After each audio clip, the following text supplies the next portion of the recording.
हिंदी खबर। राम से बड़ा राम का नाम, राम नाम की महिमा अपरंपार। आदि और अंत में राम, इन पंक्तियों को आपने किसी धार्मिक आयोजन या फिर राम कथा में जरूर सुना होगा। साथ ही इसे चरितार्थ करने वाली संबंधित कहानियां भी सुनी होंगी। हालांकि ये किस्से राम के वनवास प्रवास के दौरान या फिर राम राज्य में श्री राम से न्याय मांगने आए लोगों के होंगे, लेकिन हम जिसकी बात कर रहे हैं वो रहस्य राम की ही नगरी अयोध्या का है। इसके आगे वनस्पति विज्ञान भी कोई तर्क नहीं दे पाएगा। आइए जानते हैं क्या है ये रहस्य। राम की नगरी अयोध्या के दक्षिण नगर क्षेत्र के तकपुरा गांव में वर्षों पहले अचानक ही एक वृक्ष पर गजब का रहस्य उभरा, जो सबको हैरान कर देने वाला था। क्योंकि जो लोग उसे रोजाना देखते थे, उनके लिए भी ये पहला मौका था जब उन्होंने अचानक ही उस वृक्ष पर परिवर्तन देखा। हालांकि इस बारे में वनस्पति विज्ञान से भी संपर्क किया गया, लेकिन ये सबकी समझ से परे ही रहा। यही वजह है कि इस वृक्ष का कोई वानस्पतिक नाम भी नहीं रखा जा सका, इसलिए इसे राम राम वृक्ष कहते हैं। कहा जाता है कि तकपुरा में बरसों पहले एक कदम प्रजाति के पेड़ की जड़ और डालियों पर लोगों को राम का नाम उभरा हुआ दिखा। हालांकि ये वृक्ष पर हमेशा से नहीं था, बल्कि एक दिन अचानक ही लोगों को नजर आया। लेकिन जब से राम नाम भक्तों को दिखा है, तब से ये सिलसिला बढ़ता ही जा रहा है। दावा है कि अब जड़ और डालियों पर लिखे राम के नाम की संख्या इतनी बढ़ चुकी है कि इसे गिन पाना भी संभव नहीं है। लेकिन राम के नाम का ये सिलसिला अभी थमा नहीं है, ये लगातार बढ़ता ही जा रहा है। राम नाम के इस अद्भुत वृक्ष को देखने देश के कोने कोने से श्रद्धालु पहुंचते हैं। नमस्कार, आदाब, सत श्री अकाल। मैं अमित कुमार श्रीवास्तव, हिंदी खबर एक्सप्रेस से। आज मैं अयोध्या की पावन नगरी में हिंदी खबर एक्सप्रेस की पूरी टीम उपस्थित है। आज अयोध्या जैसी पावन नगरी में मैं आपको एक ऐसी कवरेज दिखाने जा रहा हूं, जिसे सुनकर, देखकर आप आश्चर्यचकित हो जाएंगे। अयोध्या नगरी के रामपैड़ी से लगभग 4 या 5 किलोमीटर की दूरी पर एक तकपुरा गांव मौजूद है। तकपुरा गांव में ही एक राम नाम का वृक्ष है। आप देख सकते होंगे कैमरे की नज़रों से मेरे ठीक पीछे, ये वही राम नाम का वृक्ष है जिस वृक्ष पर अपने आप राम नाम लिख जाता है और दिन प्रतिदिन इस वृक्ष पर राम नाम अंकित होता चला जा रहा है। आज इसकी संख्या इतनी बढ़ चुकी है कि जिसको गिन पाना भी असंभव है। अगर इस राम नाम वृक्ष की मैं बात करूं, तो इस गांव के लोग या जो प्राचीन मान्यताएं हैं, हालांकि जिस समय मैं यहाँ पर मौजूद हूँ, यहाँ पर आप देख सकते होंगे कि यहाँ पर एक बाग है। इस बाग में मुझे कोई दिख नहीं रहा है। मैं जिस समय यहाँ पर मौजूद हुआ हूँ, मुझे यहाँ का कोई भी व्यक्ति इस गांव का मुझे नहीं मिला। इस वजह से मैं उनके बयान नहीं ले पाया हूँ। लेकिन जहाँ तक मैंने इसकी मान्यता को देखा है, समझा है और जाना है, यह वृक्ष यहाँ गांव में अपने आप उत्पन्न हुआ। उत्पन्न होने के बाद ये गांव के लोगों की नज़रों में आया। नज़रों में आने के बाद जब गांव के लोगों ने इस पेड़ को देखा कि जिस पर राम नाम अपने आप ही स्वतः अंकित होता चला जा रहा है, तो गांव के लोगों ने भी इसको एक धार्मिक पेड़ के रूप में इसकी पूजा पाठ वो करने लगे। फिर धीरे धीरे जब बातें यहाँ से और लोगों तक पहुँची, तो कुछ वनस्पति विज्ञान के साइंटिस्ट भी इस पेड़ को चेक करने के लिए आए कि क्या जो गांव में ये मान्यता फैली हुई है कि तकपुरा गांव में एक ऐसा पेड़ है जहां पर राम नाम अपने आप अंकित होता चला जा रहा है। तो उन्होंने जब इस पेड़ की जांच पड़ताल की, तो वनस्पति विज्ञान के वैज्ञानिकों के पास भी कोई तर्क नहीं निकला कि, या वो इस चीज़ को नहीं बता पाए कि आखिर में इस चमत्कारी राम नाम के पेड़ पर अपने आप राम का नाम कैसे अंकित हो गया है या होता चला जा रहा है। हमारे दर्शक जानते भी हैं कि राम नाम की महिमा अपरंपार है।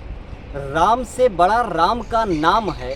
अगर प्राचीन मान्यताओं की अगर हम बात करें तो ये जो पेड़ है, इस पेड़ की उत्पत्ति कैसे हुई, कब हुई, इसका कोई सटीक प्रमाण तो नहीं मिलता है। लेकिन गांव वालों की जब नज़रों में ये सारी चीज़ें पड़ी, ये पेड़ अपने आप ही जो है यहाँ पर उगने के बाद एकाएक इस पे राम नाम अंकित होने लगे। प्राचीन मान्यताओं की अगर हम बात करें तो प्राचीन मान्यताओं के अनुसार यह पेड़ वह पेड़ है कि जब रामायण की कथा में जब लक्ष्मण को जो है नागपाश से जो है बांधा गया था, तो जब संजीवनी बूटी हनुमान जी लेने लंका गए थे, जब वो लंका से लौट रहे थे तो रास्ते में अयोध्या नगरी भी पड़ती थी। तो जब वो अयोध्या नगरी के ऊपर से आसमान में उड़ते हुए जब वो जा रहे थे, तो क्योंकि भरत ने जब देखा तो उन्होंने कि एक कोई ऐसा कोई राक्षस तो नहीं है कि जो इतना बड़ा पहाड़ लेकर अयोध्या की नगरी पे उस पहाड़ को फेंकने जा रहा है, तो उन्होंने अनजान वश अपने बाण से जो है हनुमान जी को घायल करके गिरा दिया था अयोध्या में।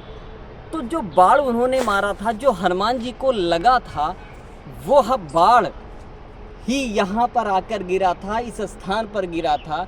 ये प्राचीन मान्यताओं की बात है जो मैं आपको बता रहा हूँ। लेकिन एक ऐसा अद्भुत पेड़ कि जो अपने आप ही उगने के बाद बड़ा हुआ, बड़ा होने के बाद अपने आप राम नाम अंकित होता चला जा रहा है, और दिन प्रतिदिन राम नाम की संख्या भी बढ़ती चली जा रही है।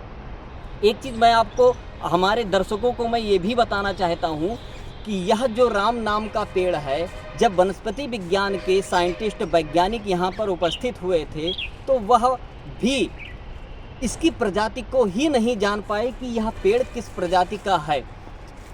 एक स्थानीय बाबा हमारे पास मिल गए हैं, तो इनसे भी मैं ये जानने की कोशिश करता हूँ, क्योंकि जिस समय मैं यहाँ पर आया था और कोई यहाँ पर था नहीं, तो इत्तेफाकन ये मेरे पास आ गए हैं। आप थोड़ा सा मेरे पास आ जाइए। ऐसा है, इसके बारे में हम जानते भी नहीं थे। हाँ, के इलाके हमारा घर सरौन से कहाँ पे रहते हैं? यहीं पर रहते हैं। हाँ, तो फिर भी कुछ तो आप कितने दिनों से आप यहाँ रह रहे हैं? यही तो यहाँ एक पुराना पेड़ था, हाँ हाँ बता रहे थे। हाँ। उसी के फिर स्थान पर ये पेड़ जमा। अच्छा अच्छा। और ये कहते हैं यहाँ के लोग कि 5 ये पत्ते में इसके 5 उंगलियाँ हाँ हाँ पत्ते। हाँ हाँ। और ये जो बच्चे लिख देते हैं वो कुछ तो सही है, अब इतना क्या बताएं हम, अब यहाँ के आदमी बताएंगे। मतलब ये जो जैसे ये जो राम, ऐसे कुदरती पेड़ कहीं दुनिया में आपने देखा नहीं होगा, किसी बुजुर्ग से पूछिए। हाँ हाँ हाँ। ऐसा पेड़ कहूँ आप बताइए, हाँ। या आप पत्रकार हैं, आप लाइए फोटो खींच के। नहीं, ये तो आप सही कह रहे हो कि जिस तरीके से मैंने देखा है कि राम राम राम, हो सकता है कि कैमरे में उतना स्पष्ट अब इसकी पत्तियाँ देखिए 5 उंगलियाँ हैं इसमें। ना पा रहा हो इधर।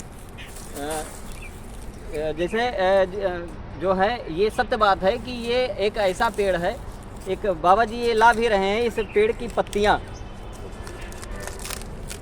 इस पे। इसमें देखिए 1 ये 2 राम राम राम, हो सकता है कि कैमरे में उतना अब स्पष्ट इसकी पत्तियाँ देखिए 5 उंगलियाँ हैं इसमें। ना पा रहा हो इधर। जैसे जो है ये सत्य बात है कि ये एक ऐसा पेड़ है, एक बाबा जी ये ला भी रहे हैं इस पेड़ की पत्तियाँ इस पे। इसमें देखिए 1 ये 2 3 ये है, एक 4 हो गया, एक और यहीं पर 5 है। 5 है, 5 उंगलियाँ। अच्छा अच्छा, 4 हो गए। मतलब कि बाबा जी जो है ये बता रहे हैं कि ये जो पेड़ है, ऐसे देखने में आएगा आपको, ये पत्ती हरा हो जाएगा, पत्ती आएगी इसमें आपको हम दिखा देंगे, मतलब राम लिखा। हाँ, इस पत्ती में दिखा देंगे, लेकिन जब ये हरा होगा तब। हाँ, अभी नहीं, कट करो, अभी नहीं।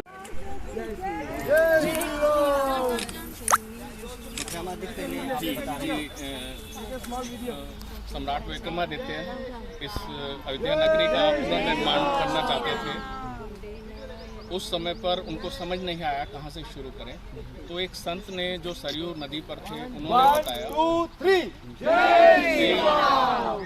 एक वृक्ष है जिस पर राम नाम कुदरती तरीके से लिखा होता है, वो एक तरीके से सेंटर है। और उसके नॉर्थ ईस्ट में एक कुंड है, नाम शायद दशरथ कुंड था उस, जो मेरे को जहाँ तक ध्यान है, अभी भी यहाँ पर वो कुंड है। दशरथ कुंड नहीं, जो दशरथ कुंड हम समझते हैं वो नहीं है, क्योंकि उस दिशा से यहाँ पर थोड़ा सा आगे जाएंगे एक जगह है जो नीचे गई हुई है, शायद पानी सूख गया है।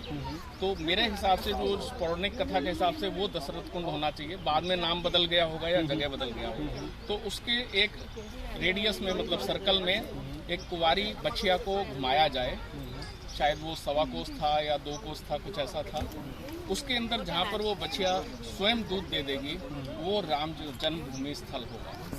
तो उसके इस ज्ञान के जरिए उन्होंने अयोध्या का सेंटर और राम जन्मभूमि का स्थान प्राप्त किया और फिर आगे उन्होंने उसका निर्माण किया। तो ये कथा मैंने सुनी थी, पहले मुझे यकीन नहीं हुआ, मैं देखने आया, देखा, मुझे भी अद्भुत लगा। फिर अपने जो भी मित्र आए हैं, करीब 30 लोग सिंगापुर से आए हैं, तो उनको भी अभी हम यहाँ दिखाने आए थे। फिर शायद आप इधर हैं। देखिए, जिस तरीके से मैंने भी इस पेड़ को देखा, और ये भी सत्य बात है कि यहाँ पर राम नाम जो ये अंकित है, इसकी संख्या जो है दिन प्रतिदिन बढ़ती चली जा रही है। जब ये पेड़ यहाँ पर जो है उगने के बाद जब इस पर राम नाम अंकित हुआ, तो यहाँ के जो स्थानीय लोग थे उन्होंने ये सूचना सरकार को भी दी। सरकार को देने के बाद वनस्पति विज्ञान के जो साइंटिस्ट थे, वैज्ञानिक थे, वो भी यहाँ पर आए। उन्होंने राम नाम जो ये अंकित हो रहा है इसके बारे में तो खैर वो तो एक अलग चीज़ है, वो बता ही नहीं पाए कि कैसे अपने आप ये अंकित होता चला जा रहा है। अच्छा, एक चीज़ और भी है ना कि देखिए, जैसे राम का नाम ही क्यों अंकित हो रहा है? सीता भी हो सकता था, लक्ष्मण भी हो सकता था, या कोई अन्य नाम हो सकते थे। राम तो छोड़ दीजिए कि राम के नाम के बारे में वो बता ही नहीं पाए, वो ये भी नहीं बता पाए कि ये जो वृक्ष यहाँ पर उपस्थित है या जो उगा है ये किस प्रजाति का है। तो हम आपसे एक आखिरी सवाल यही जानना चाहते हैं कि क्या विश्व में कहीं आपने ऐसा कोई पेड़ देखा, या जो ये एक आश्चर्यचकित करने वाली बात है? क्या कहना चाहिए? पूरा विश्व तो मैंने नहीं देखा, करीब 30 कंट्री मैंने ट्रैवल किया है, पर ये वृक्ष जो है अद्भुत है, यूनिक है, ऐसा कोई और वृक्ष नहीं देखा है। और मैं आपके चैनल के माध्यम से एक सरकार से और लोगों से अपील करना चाहता हूँ, ये शायद एक कुदरत की अनमोल धरोहर है, इसका संरक्षण किया जाए। यदि चाहे तो हम इसमें अपने हिसाब से, क्योंकि कोई भी इसको आके नुकसान पहुँचा सकता है, थोड़ा सा एरिया ये यदि हमको सरकार या वो दे तो हम उसका पूरा देखभाल का जिम्मेवारी हम सब लोग ले सकते हैं और इसको एक अच्छे स्थल के रूप में बना सकते हैं, जिससे आने वाले सब लोगों को भी लाभ हो सके। इसकी सुरक्षा की जिम्मेवारी बहुत जरूरी है। नहीं, ये चीज़ तो खैर जो हमारे साथ दादाजी हैं इन्होंने बहुत अच्छी और बहुत ही सुंदर बात कही कि क्योंकि जिस तरीके से आप भी कैमरे की नज़रों से देख पा रहे होंगे कि एक बाग है, यहाँ पर ये पेड़ एकदम खुले में है और एक अद्भुत पेड़ है, इसको संरक्षण की भी आवश्यकता है। अगर सरकार इस पे कदम नहीं उठा रही है तो ऐसे भी व्यक्ति आज मौजूद हैं कि जो अपने ही पैसे से इस चीज़ को संरक्षण करने की कोशिश कर रहे हैं। मैं अपना कार्ड आपको दे देता हूँ, हम तो यहाँ नहीं रहते हैं जी, परंतु यदि कोई सरकार चाहे तो हम सारा पैसा वैसा सब अपने हिसाब से लगा के इसको ठीक कर देंगे और इसको सुरक्षित रखेंगे, ताकि आने वाली जनरेशंस के लिए ये एक अनमोल चीज़ उनके देखने के लिए रहे कि कैसे कैसे चमत्कार भारत धरती पर। एक बार आप अपना नाम हमारे दर्शकों को। मेरा नाम हरि गुप्ता है और मैं सिंगापुर में रहता हूँ। आप भी एक बार आ जाइए भाई साहब। हाँ, आप अपना परिचय दें हमें। मेरा नाम कुलदीपक अरोरा है और मैं हांगकांग में रहता हूँ। अच्छा, आप हांगकांग से आए हैं। हमारे भारतवर्ष की संस्कृति तो अन्य देशों क्या पूरे विश्व में प्रसिद्ध है। जी हाँ। आज आप राम नाम के पेड़ पर जो है इसका दर्शन करने आए हैं, क्या महसूस हुआ आपको? यहाँ आकर बहुत आध्यात्मिक और अपने आप से बहुत ऐसा लगता है जैसे दिल से जुड़ी हुई चीज़ है। अयोध्या अपने आप में इतना राममय है कि यहाँ पर आकर सब कुछ अद्भुत लगने लगता है, लेकिन इसको देखने के बाद ऐसा लगता है कि ये सच्चाइयाँ जो पुराणों में जो पड़ी हैं वो धीरे धीरे करके सब सामने आ रही हैं और इस सच्चाइयों के सामने आने से हमारा विश्वास जो भगवान राम पर शुरू से था वो हमारा और ज़्यादा बढ़ता जा रहा है और धरती के लिए हमारा प्यार बढ़ रहा है। आपने राम मंदिर का, राम जी का, रामलला का दर्शन किया? हाँ जी किया। मतलब रामलला का भी दर्शन हो गया और राम नाम के राम नाम वृक्ष का का भी, दर्शन। जी हाँ, और राम से बड़ा राम का नाम ही है। बिल्कुल सही है। तो हमें राम नाम के दर्शन हो गए, ये बहुत बड़ी बात है, क्योंकि हम जिंदगी भर राम का नाम ही जपते हैं। दर्शन तो कभी कभी मिलते हैं, वो जिसको भगवान राम याद करते हैं उन्हीं वही दर्शन कर पाते हैं, लेकिन भगवान राम का नाम तो हम लोग जिंदगी भर जपते हैं। तो हमें बहुत अच्छी अनुभूति हो रही है कि हमें यहाँ पर आके इस चीज़ के दर्शन हुए और इसका हमें लाभ मिल रहा है। और हम चाहेंगे कि और भी जो लोग, टूरिस्ट लोग या जो भगवान राम में भरोसा करते हैं, वो अयोध्या में आते हैं, वो भी यहाँ पर आकर के इसके दर्शन करें, और इससे उनको जो अनुभूति मिलेगी वो अलग ही तरह की है और बहुत शांतिमय जगह है ये वाली। अगर आसपास देखते हैं तो पूरा इतना अच्छा ग्रीनरी है और बिना किसी शोर राम शराबे के मंदिर जगह के है। अंदर जब आप गए थे तो राम मंदिर कैसा लगा आपको? वहाँ की व्यवस्था कैसी लगी? राम मंदिर की व्यवस्था बहुत अच्छी है, सोच से अलग थी। जब हम आए थे इधर तो हमें उम्मीद नहीं था कि इतना अच्छा होगा, इतना अच्छी व्यवस्था होगी। इससे पहले हम 2019 में आए थे, जब रामलला झोपड़ी में थे, उस समय भी हम लोग आए थे, तो उस समय भी काफ़ी संकरी गलियाँ थी, सब कुछ था। फिर उसके बाद पिछले साल में जब 2022 में जलाभिषेक हुआ था अयोध्या जी का, तब भी हम लोग आंखों से जल लेकर आए थे, उस राज्य में उसमें भी आए थे, उस समय भी सब कार्य चल रहा था। लेकिन इस समय जब आए हैं तो कार्य बहुत अच्छा लग रहा है और काफ़ी कुछ कार्य इतना तेज़ी से संपूर्ण हो रहा है कि जितनी व्यवस्था इतनी अच्छी कर दी है कि लोगों के चलने के लिए बहुत चौड़ी सड़कों का इंतजाम किया गया है।